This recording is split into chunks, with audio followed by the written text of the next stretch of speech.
Hey, salut tout le monde, bienvenue à Question Auto, j'espère que vous allez bien. Qu'est-ce qu'on s'attend d'un coupé de luxe? Eh bien, de la performance, du confort, la bonne balance entre les deux, de l'équipement, un côté raffiné et surtout une qualité de finition exemplaire. Eh bien, Mercedes frappe fort cette année avec la 300 coupée et je dois vous dire qu'on nous promet toutes les choses que je viens de vous mentionner. Commençons tout d'abord par aller découvrir l'extérieur de ce véhicule-là. Venez voir ça.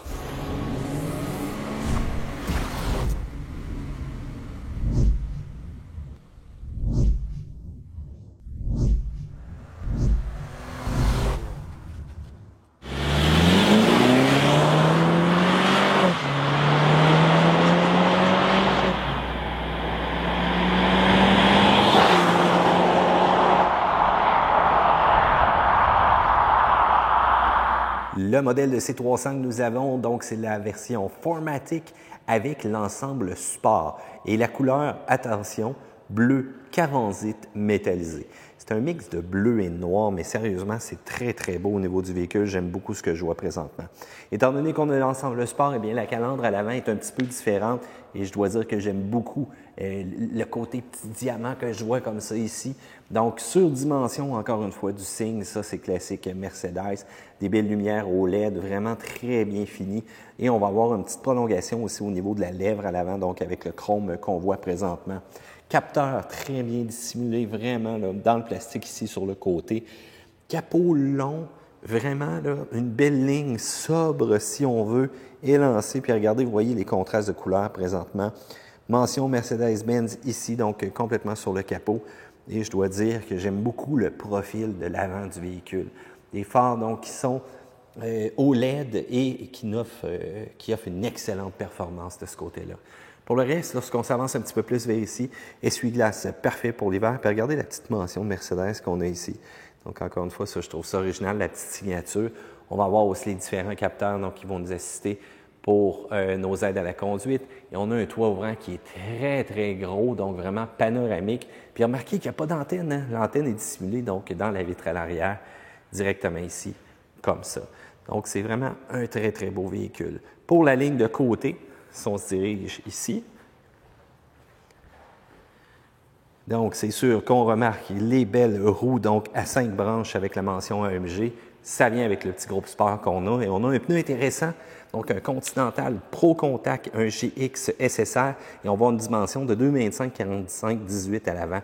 Et regardez-moi la dimension de ces freins-là. Encore une fois, donc avec le petit package sport, on a des freins qui vont nous offrir une excellente performance et qui semblent être capables d'en prendre. Finition intérieure, donc ici, c'est parfait.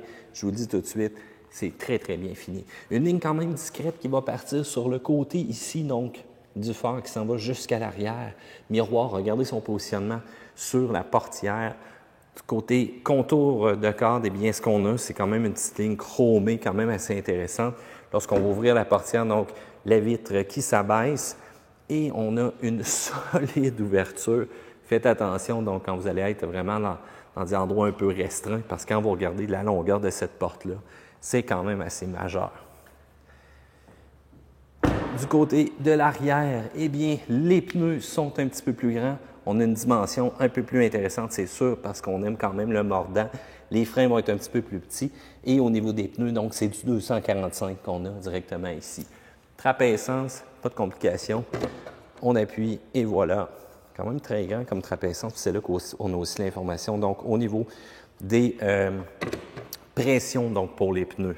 Lorsqu'on recule, le derrière, assez unique, c'est ça le côté coupé donc de Mercedes-Benz. J'aime beaucoup la ligne qu'on a présentement. Encore une fois, on part ici sur le côté du phare, on se dirige vraiment vers cette partie l'arrière. Mention 4MATIC ici, C300, le logo qui est quand même assez gros, chromé. Et ça se gâte un petit peu cependant au niveau de la visibilité à l'arrière. Vous voyez la dimension de la vitre. Ça, c'est un peu plus plate. Étant donné qu'on a encore une fois le modèle avec le groupe sport, donc diffuseur, ligne d'échappement, et on remarque aussi donc quelques petites décorations au niveau du pare-choc qui est quand même très bien. Puis regardez encore une fois les capteurs, bien dissimulés. J'aime beaucoup. Pour les lumières, oui, en plus, qui entend aussi sur le côté des miroirs, comme ça, c'est parfait. On n'a pas cependant de possibilité d'ouvrir la portière ou encore de la verrouiller avec un bouton. Ça, c'est un peu plate. On a un éclairage d'accueil aussi qui va être dans le bas de la portière quand on va démarrer le tout. Allons-y avec les lumières. On appuie 2 fois et pourquoi pas les 4 clignotants. Regardez-moi ça. C'est de toute beauté l'éclairage que ça donne. C'est quand même assez puissant. Donc le clignotant vraiment dans le haut comme ça. On n'a pas de phare anti-brouillard de notre côté, mais on a un phare anti-brouillard à l'arrière qui permet d'être vu donc en situation d'autobahn et un peu plus rapide sur la piste si on veut. Donc, très, très beau côté phare, très, très beau côté design. J'aime bien l'extérieur. Maintenant, la question, est-ce que vous aimez la C300 coupée de Mercedes-Benz? Eh bien, n'hésitez pas, la section commentaires, c'est en bas, c'est fait pour ça. N'oubliez pas de vous abonner à Question Auto. Et surtout aussi, si vous avez aimé la vidéo, eh bien, faites-nous donc un petit pouce en l'air. Puis sinon, expliquez-nous pourquoi ça ne vous tente pas. Matt vous dit à la prochaine fois. Bye!